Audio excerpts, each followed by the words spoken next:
হে মুসলিম যুবক, হে মুসলিম যুবতী, কি হলো তোমার? কিভাবে তুমি এতটা বদলে গেলে?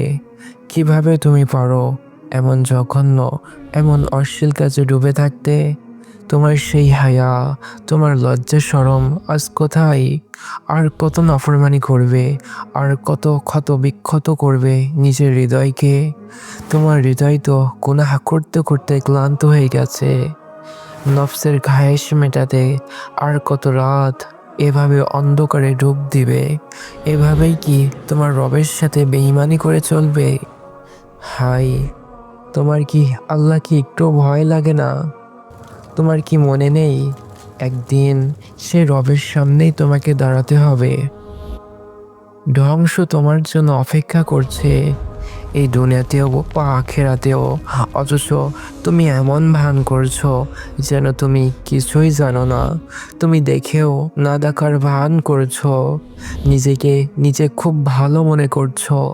কিন্তু তুমি তো জানো তুমি রাতের আধারে কি গুনাহ করছো। আফসোস, তুমি ফিরে আসছো না।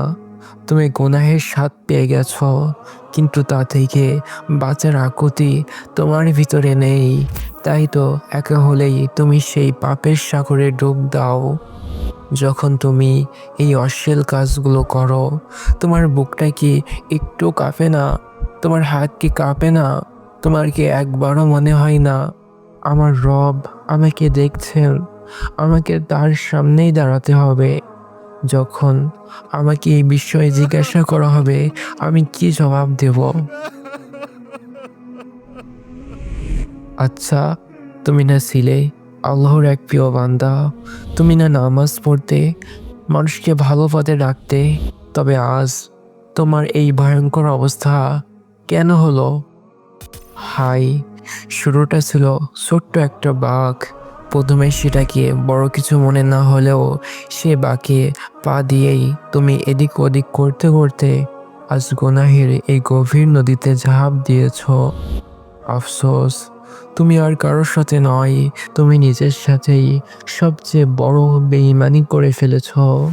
কিন্তু তুমি কি আর ফিরে আসবে না এই ছোট্ট স্ক্রিনের কারাগার থেকে? তুমি কি বাইরের পৃথিবীতে তাকাবে না? তুমি কি ফিরে আসবে না তোমার রবের দিকে? তিনি তো তোমাকে ডাকছেন, অথচ তুমি পড়ে আছো এই মিথ্যা পর্দার মোহে।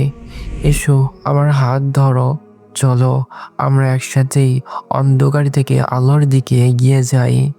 ছুঁড়ে ফেলে দাও তোমার হাতে থাকা ফোনটা, যা তোমাকে তোমার রব থেকে দূরে রেখেছে।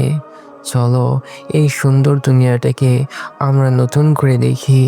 চলো পুরনো সব পাপের জন্য অনুতপ্ত হই এবং জায়নামাজে দাঁড়াই, চোখের পানিতে নিজের আমলনামা ধুয়ে মুছে পরিষ্কার করে ফেলি।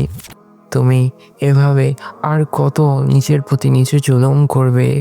তুমি তো জানো না কোন মুহূর্তে তোমার মৃত্যুর ডাক চলে আসবে। যদি এই গুনাহ করা অবস্থায় তোমার মৃত্যু চলে আসে, তোমার কি অবস্থা হবে? তাই এখনই তওবা করে নাও, ফিরে এসো। তোমার রব তো তোমাকে ডাকছেন। তবে কেন তুমি তোমার রবের ডাকে সাড়া দিবে না? আমাকে বলো, এসো আমার হাত ধরো, চলো আমরা সেই চিরস্থায়ী, সেই সুন্দর জান্নাতের দিকে ছুটে যাই।